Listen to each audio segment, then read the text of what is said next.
नमस्कार दोस्तों, बालाजी स्टडी अड्डा में आपका स्वागत है। सीटेड अपर प्राइमरी कक्षा 6, 7, 8 एनसीईआरटी बेस्ड सामाजिक अध्ययन के डेली हम आपको 20 प्रश्न करा रहे हैं। तो इससे पहले हमने देखा था पार्ट नंबर 40, जो कि पिछला वाला पार्ट आपको साइड में आई बटन में वीडियो मिल जाएगा और सीटेड सोशल साइंस की कंप्लीट प्लेलिस्ट वीडियो के डिस्क्रिप्शन में आपको मिल जाएगी। और ये वीडियो हम देखते हैं डेली दोपहर 3 बजे, तो आप लाइव आकर भी ये वीडियो देख सकते हैं।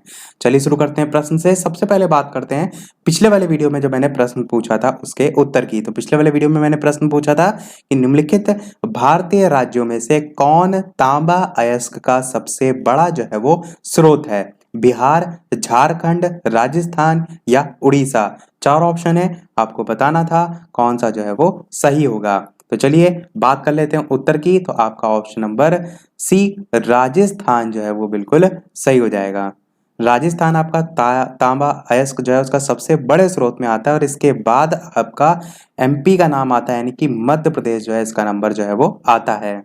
और चाहे तो आप इसे एक थोड़ा सा ट्रिक से भी जो है वो जोड़ के याद रख सकते हैं कि कोई भी व्यक्ति जो है वो मेहनत करता है तब जो है वो राज करता है। तो तब से आप तांबा याद रख सकते हैं और राज से राजस्थान जो है वो याद रख सकते हैं और मेहनत एम से शुरू हो रहा है तो एमपी याद रख सकते हैं। तीनों को आप लिंक करने के लिए एक लाइन छोटी सी याद रख सकते हैं कि कोई व्यक्ति मेहनत करता है, मेहनत से एमपी, तब से तांबा, और वो राज करता है तो राज से राजस्थान। तो ये आपका तीनों लिंक हो जाएगा। चलिए देख लेते हैं अब अपना इस वीडियो का प्रश्न। तो पहला प्रश्न है, शब्द क्यों जो है उसका संबंध किस खेल से है?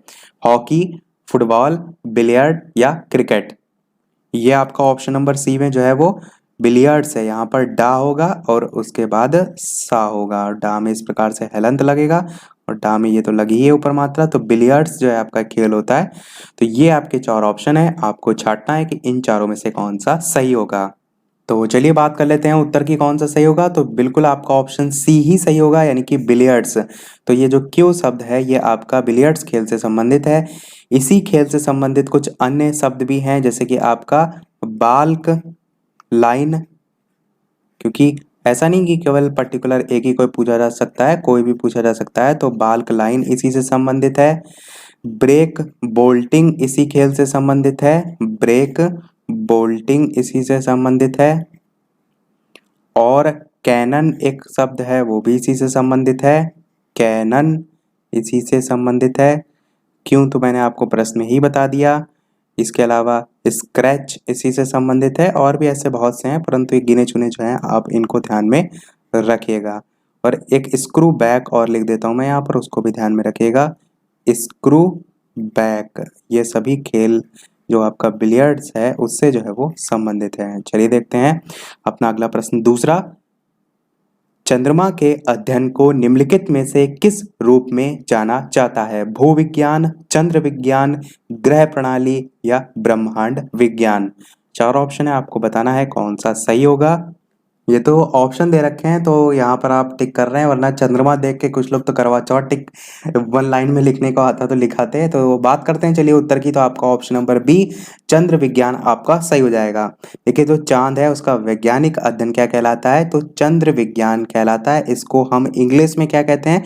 तो सेलेनोलॉजी कहते हैं। मैं यहाँ पर लिख भी देता हूँ, सेलेनोलॉजी हिंदी में लिख देता हूँ, सेलेनोलॉजी। क्योंकि आपसे एक प्रश्न ये भी पूछा जा सकता है कि सेलेनोलॉजी जो है वो किसके अध्ययन से जो है वो संबंधित है? तो आप कहेंगे कि साइंटिफिक स्टडी ऑफ चांद, या साइंटिफिक स्टडी जो है वो जो चांद है या चंद्रमा का जो अध्ययन है उससे संबंधित जो है आपका होता है। अब यहाँ पर जो सेलेनोलॉजी में सेलेन है, SELEN, इसका अर्थ क्या होता है? इसका अर्थ होता है चांद। और यहाँ पर जो लॉजी है इसका अर्थ क्या होता है? तो इसका अर्थ होता है अध्ययन करना। तो इस प्रकार से आपका ये शब्द बना हुआ है, चांद का अध्ययन करना, सेलेनोलॉजी। देखते हैं अपना अगला प्रश्न तीसरा। शांति निकेतन की स्थापना किसने की? देवेंद्रनाथ ठाकुर ने, रविंद्रनाथ टैगोर ने, राजा राम मोहन राय ने, मानवेंद्र नाथ टैगोर ने। 4 ऑप्शन है, आपको बताना है कौन सा सही होगा। ऑप्शन ए, बी, सी या डी। चलिए बात करते हैं उत्तर की। तो आपका option number B Rabindranath Tagore जो है वो सही हो जाएगा। रविंद्रनाथ टैगोर ने सन 1901 ईस्वी में बोलपुर, स्थान ध्यान रखिएगा, बोलपुर जो कि आपका पश्चिम बंगाल में आता है। कहाँ पर आता है? पश्चिम बंगाल में। तो बोलपुर पश्चिम बंगाल में जो कि आता है, इसमें जो ब्रह्मचर्य आश्रम नामक एक आवासीय विद्यालय है उसकी स्थापना की थी, जो कि बाद में आपका शांति निकेतन जो है इसके नाम से जो है वो विख्यात हुआ था। तो आपने समझा ये चीज कहाँ से आई है। और इसके साथ साथ यही बाद में 1921 में 1921 में जो है वो विश्व भारती में जो है वो परिणत जो है वो हुआ था। चलिए देखते हैं अपना अगला प्रश्न, चौथा, परमाणु बिजली क्षमता वाले देशों के बीच भारत की श्रेणी कौन सी है? पहला, तीसरा, पांचवा या छठा? चारों ऑप्शन है, आपको बताना है कि इन चारों में से कौन सा सही होगा। बात करते हैं उत्तर की, तो बिल्कुल आपका ऑप्शन नंबर डी छठा जो है वो सही हो जाएगा। तो जो भारत परमाणु बिजली क्षमता वाले जो राष्ट्र हैं उनके बीच जो है वो छठे स्थान पर जो है वो आता है। तो चलिए देखते हैं अपना अगला प्रश्न, पांचवा, चंडीगढ़ नगर का वास्तुविद जो है वो कौन था? चार ऑप्शन है, option A B C D. आपको बताना है कि चंडीगढ़ जो नगर है उसका वास्तुविद जो है वो कौन था। तो चलिए बात करते हैं उत्तर की, कौन सा सही होगा। आपका ऑप्शन नंबर डी सही हो जाएगा, यानी कि ले कार्बूसियर, इनका ही नाम कार्बूसियर की जगह आपका कार्बूजिए करके लिखा देखने को मिलता है। तो दोनों ही मैं आपको बता दूं, ऑप्शन में यहीं पर यहाँ यही लिखा था, परंतु ये भी इनका नाम आपको लिखा देखने को मिलता है, कार्बूजिए, कोर्बुजिए, इस टाइप से नाम इनका देखने को मिलता है। ये आपके जो है एक फ्रांसीसी वास्तुकार जो है इसके रूप में जाने जाते थे। जन्म इनका हुआ था 1887 में, और जो इन्होंने चंडीगढ़ नगर जो है इसका जो ब्लू प्रिंट तैयार किया था, ये इनकी एक पुस्तक थी द रेडियंट सिटी। तो द रेडियंट सिटी जो है इसमें इन्होंने इस चीज का उल्लेख जो है वो किया, या कह सकते हैं इसी पर जो है वो आधारित थी। नाम मैं यहाँ पर पुस्तक का लिख देता हूँ, द रेडियंट सिटी, ये जो है वो पुस्तक का नाम था। चलिए देखते हैं अपना अगला प्रश्न, छठा, निम्नलिखित में से ज्यादातर पर्यावरण को प्रभावित करने वाली प्रमुख गैस जो है वो कौन सी है? ऑक्सीजन, नाइट्रस ऑक्साइड, मीथेन या कार्बन डाइऑक्साइड? चार ऑप्शन है, बताना है आपको कौन सा सही होगा। तो चलिए बात करते हैं उत्तर की, कौन से सही होगा। तो आपका option number D carbon dioxide जो है आपका सही हो जाएगा। ग्रीन हाउस गैसेस में आपकी नाइट्रस ऑक्साइड भी आती है, मीथेन भी आती है, सभी आती हैं, परंतु जो प्रमुख रूप से आप कह सकते हैं जो कार्बन डाइऑक्साइड है वो प्रमुख ग्रीन हाउस गैस में आती है, जो कि ज्यादातर जो पर्यावरण है उसको प्रभावित जो है वो करती है। देखते हैं अपना अगला प्रश्न, सातवां, आधुनिक ओलंपिक खेलों का सर्वप्रथम आयोजन जो है वो कब हुआ? 1876 में, 1887 में, 1895 में या 1896 में? चार ऑप्शन है, आपको बताना है कौन सा सही होगा। इसके अलावा वीडियो पसंद आ रहा हो तो वीडियो को लाइक भी अवश्य कर दीजिएगा, ताकि इसी प्रकार अच्छे अच्छे प्रश्न हम आपको प्रैक्टिस जो है वो कराते रहें। तो चलिए बात कर लेते हैं अब उत्तर की, कौन सा सही होगा। तो आपका ऑप्शन नंबर डी 1896 ईस्वी जो है ये आपका सही हो जाएगा। जो आधुनिक ओलंपिक खेल हैं उनको शुरू करने का जो श्रेय है वो फ्रांस के एक भाषाविद थे, या कह सकते हैं समाजशास्त्री के रूप में जाने जाते थे, जिनका नाम था इनका पियरे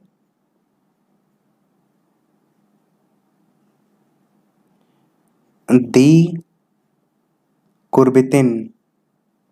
थोड़ा सा नाम टफ है इसलिए मैं यहाँ पर लिख दे रहा हूँ ताकि आप पढ़ लें।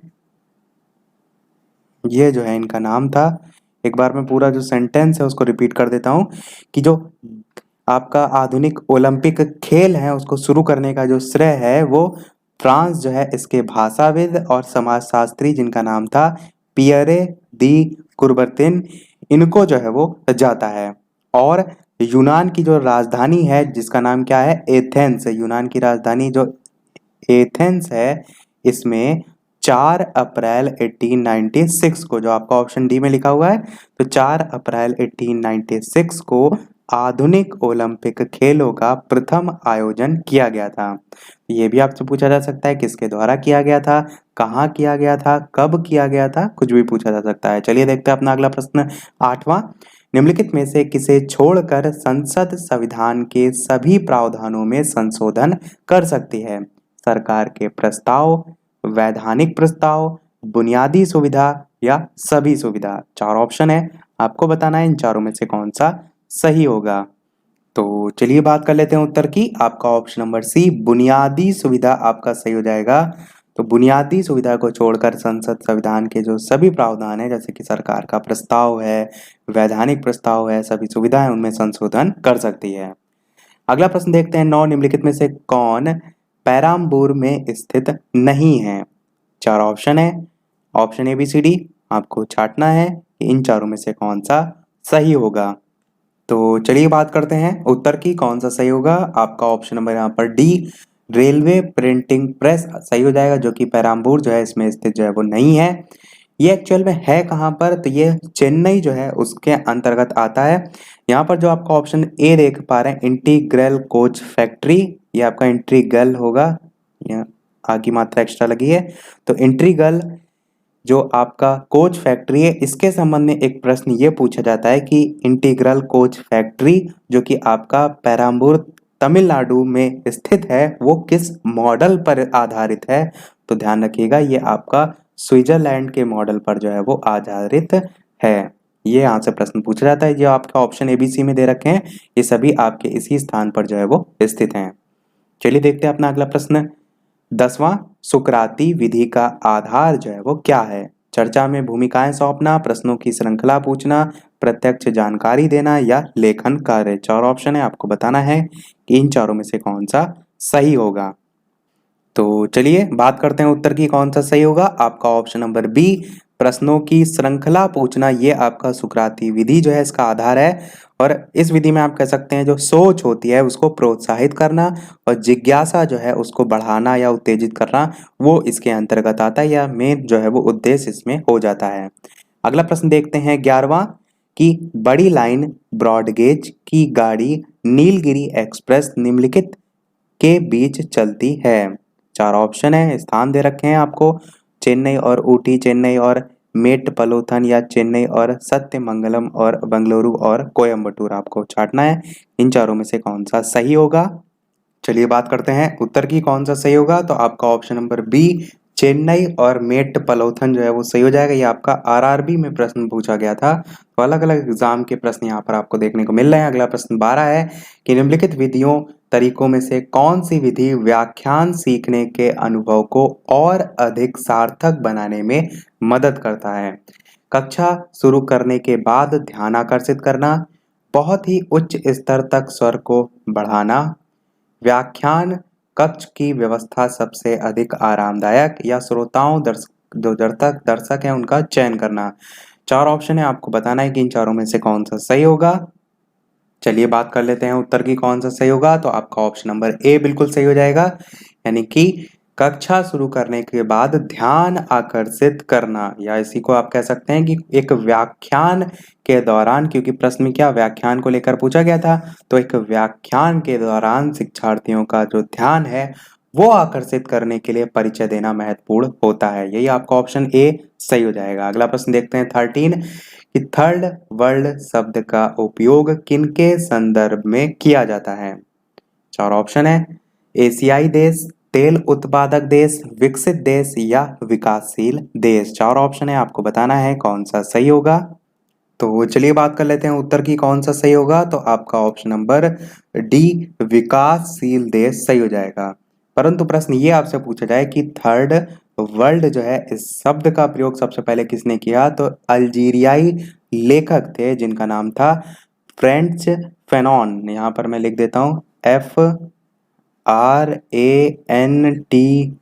फ्रेंच, और फैनॉन FANON। इनके द्वारा अपनी जो पुस्तक थी जिसका प्रकाशन 1961 में किया गया था, उसमें जो है इन्होंने इस शब्द का प्रयोग जो है वो सर्वप्रथम किया था। ये एक अल्जीरियाई लेखक जो है वो थे। और प्रश्न में जो पूछा गया था इस शब्द का उपयोग किनके संदर्भ में किया जाता है, तो विकासशील देश आपका सही हो जाएगा। देखते हैं अपना अगला प्रश्न 14, सहपाठी विनिमय जो है वो क्या है? चार ऑप्शन है, option A B C D, आपको बताना है कौन सा सही होगा। छात्रों को अपने कामों की अदला बदली करते हैं, दूसरों को प्रेरित करने तथा विषय जो है उनमें अधिक सोचने तथा आपस में ये चर्चा करते हैं। दूसरा कह रहा है कि छात्र अपने संग्रह जो है उसका आदान प्रदान करते हैं। तीसरा कह रहा है कि छात्र अपने भोजन का आदान प्रदान करते हैं और चौथा कह रहा है कि छात्र अपनी जो सीटें हैं उनका आदान प्रदान करते हैं। तो चार ऑप्शन है, आपको बताना है कौन सा सही होगा। तो चलिए बात कर लेते हैं उत्तर की कौन सा सही होगा। तो पहला ऑप्शन ही बिल्कुल सही होगा, सहपाठी विनिमय, जिसमें कह सकते हैं छात्र अपने जो कार्य होते हैं उनको सहपाठियों के साथ अदला बदली करते हैं, जो कि आपकी पहली लाइन लिखी हुई है। उसके बाद दूसरे जो हैं उनको विषय से संबंधित जो प्रेरणा है, मोटिवेशन है, वो देते हैं और उसकी चर्चा करके आपस में अधिक करने के सोचने या अच्छा करने के लिए सोचते हैं, प्रेरित करते हैं। ये सारी चीज़ें आती हैं, सहयोग की भावना इसमें आती है, एक विविध दृष्टिकोण देखने को मिलता है। तो ये सभी आपका सहपाठी विनिमय में हो जाएगा। अगला प्रश्न 15 कह रहा है कि मैटुर बांध किस नदी पर बांधा गया है। चार ऑप्शन है, गावानी, कावेरी, हेमावती या पलार। आपको बताना है कि इन चारों में से कौन सा सही होगा। मैटुर बांध किस नदी पर बांधा गया है, ऑप्शन ए बी सी या डी। चलिए बात करते हैं उत्तर की कौन सा सही होगा। तो आपका ऑप्शन नंबर बी कावेरी जो है वो सही हो जाएगा। जो मैटुर बांध है ये आपका तमिलनाडु में है। सबसे पहले तो आपको ये पता होना चाहिए, तमिलनाडु में जो है वो है और कावेरी नदी जो है इस पर बना हुआ है। यहाँ पर आप कह सकते हैं जो नदी है वो समतल पर आकर इसमें जो है वो प्रवेश करती है। इसकी लंबाई की बात करें तो इसकी लंबाई है 1700 मीटर और ये 93.4 बिलियन घन फीट क्षमता जो है इसमें है। तो आपका ऑप्शन बी यहाँ पर सही हो जाएगा। देखते हैं अपना अगला प्रश्न 16। ये डैश विचार है कि सरकारी अधिकारी को लिखित कानूनों के अनुसार कार्य करना चाहिए। तो सामाजिक अनुबंध का विचार है, कानून के शासन का विचार है, प्रत्यक्ष लोकतंत्र का विचार है या अत्याचार का विचार है। चार ऑप्शन है, आपको छांटना है इन चारों में से कौन सा सही होगा। बात कर लेते हैं उत्तर की। तो आपका ऑप्शन नंबर बी सही हो जाएगा कि कानून के शासन का विचार है कि सरकारी अधिकारी को लिखित कानूनों के अनुसार कार्य करना चाहिए। तो ये आपका यहाँ पर सही हो जाएगा। अगला प्रश्न देखते हैं 17। ग्रीनविच किस देश में है, यूएसए, इंग्लैंड, हॉलैंड या भारत। चार ऑप्शन है, आपको बताना है कौन सा सही होगा। यहाँ पर इंग्लैंड में जो है वो आधी गाह होगी, इस चीज का ध्यान रखिएगा। चलिए बात कर लेते हैं अब उत्तर की कौन सा सही होगा। तो यही आपका ऑप्शन बी ही सही होगा, यानी कि इंग्लैंड जो है वो सही हो जाएगा। तो ग्रीनविच मीन टाइम जो है वो आपका इंग्लैंड का जो ग्रीनविच स्थान शून्य देशांतर है उस पर जो है वो स्थित है। इसीलिए हम इसे 0 डिग्री देशांतर रेखा के नाम से भी जानते हैं। 0 डिग्री देशांतर रेखा, या इसी को हम ग्रीनविच रेखा के नाम से भी जो है वो जानते हैं। ग्रीनविच रेखा, यहाँ पर जो समय होता है उससे पृथ्वी के जो अन्य स्थान है, आप कह सकते हैं या अन्य भाग हैं, उनके समय की तुलना जो है वो की जाती है। जैसे कि हम भारत यानी कि इंडिया जो है उसके टाइम की यदि बात करें तो भारत का मानक समय ग्रीनविच जो मीन टाइम है उससे 5 घंटा 30 मिनट जो है वो आगे है। इसीलिए हम काफी बार इस प्रकार के प्रश्न भी देखते हैं कि डायरेक्ट पूछ जाता है कितने घंटा आगे है। तो आप ये इंडिया का ध्यान में रखिएगा। देखते हैं अपना अगला प्रश्न 18। किस अवधि में पालतू बनाने की क्रमिक प्रक्रिया प्रारंभ हुई। करीब 15,000 साल पहले, करीब 12,000 साल पहले, करीब 10,000 साल पहले या लगभग 5,000 साल पहले। चार ऑप्शन है, बात करें उत्तर की, आपका ऑप्शन नंबर बी करीब 12,000 साल पहले ये आपका सही हो जाएगा। तो पालतू जो जानवर थे, जिनसे कह सकते हैं जो उस समय मानव अपना कार्य निकालते थे, तो वो जो अवधि थी वो आपकी लगभग 12,000 साल पहले जो है वो मानी जाती है। चलिए देख लेते हैं अपना अगला और इस वीडियो का लास्ट प्रश्न, और इस प्रश्न के बाद एक प्रश्न हम आपसे भी पूछेंगे। जैसे कि सभी वीडियो में हम आपसे एक ना एक प्रश्न पूछते हैं। इसके अलावा वीडियो आपको थोड़ा भी पसंद आया हो तो वीडियो को लाइक अवश्य कर दीजिएगा, ताकि मुझे भी मोटिवेशन मिलता रहे, मैं आपके लिए इसी प्रकार डेली अच्छे अच्छे प्रश्न प्रैक्टिस कराता रहूँ। चैनल पर नया हो तो सब्सक्राइब करके बेल आइकन भी प्रेस अवश्य कर लीजिएगा, ताकि डेली आपको इसी प्रकार नोटिफिकेशन मिलते रहें कोई भी नया वीडियो है। और टेलीग्राम चैनल से यदि आप अभी तक नहीं ऐड हैं वीडियो के डिस्क्रिप्शन में भी आपको लिंक मिल जाएगी और डायरेक्ट भी बालाजी स्टडी अड्डा सर्च करके आप ऐड हो सकते हैं। प्रश्न देखते हैं आपका 19, टाइटैनिक फिल्म में मुख्य अभिनेत्री का अभिनय किसने किया था? एलिजाबेथ, मैडोना, रोज करी डेक्स्टर या कंट विंसलेंट? तो जो हॉलीवुड मूवी ज़्यादा देखता होगा वो यहाँ पर बिल्कुल बता ले जाएगा। 4 ऑप्शन है, आपको बताना है कौन सा सही होगा। चलिए बात करते हैं उत्तर की, कौन सा सही होगा। तो आपका ऑप्शन नंबर डी ये सही हो जाएगा, यानी कि कैट विंसलेट। ये कंट नहीं है, एक ही मात्रा लगेगी, कैंट विंसलेंट जो है इनका नाम था। ऑप्शन नंबर डी जो है आपका सही हो जाएगा। चलिए देख लेते हैं आप अपना वो प्रश्न, जैसे कि सभी वीडियो में हम आपसे एक ना एक प्रश्न पूछते हैं। इस वीडियो का आपके लिए प्रश्न ये है कि हड़प्पा सभ्यता का सबसे पुराना नाम क्या है? Option A Mohenjodaro, option B Lothal, option C Kalibangan या ऑप्शन डी सिंधु सभ्यता? तो option A B C D में से कौन सा सही होगा, वीडियो के मेन कमेंट में टाइप करके अवश्य बताइएगा। इसी के साथ हमारे यहाँ आज का पार्ट समाप्त होता है। आज की वीडियो में इतना ही। वीडियो पसंद आया हो तो लाइक अवश्य कीजिएगा, नए हैं चैनल पर तो सब्सक्राइब जरूर कीजिएगा। चलिए मिलते हैं अगले वीडियो में नए टॉपिक के साथ, तब तक के लिए नमस्कार। Thank you for watching.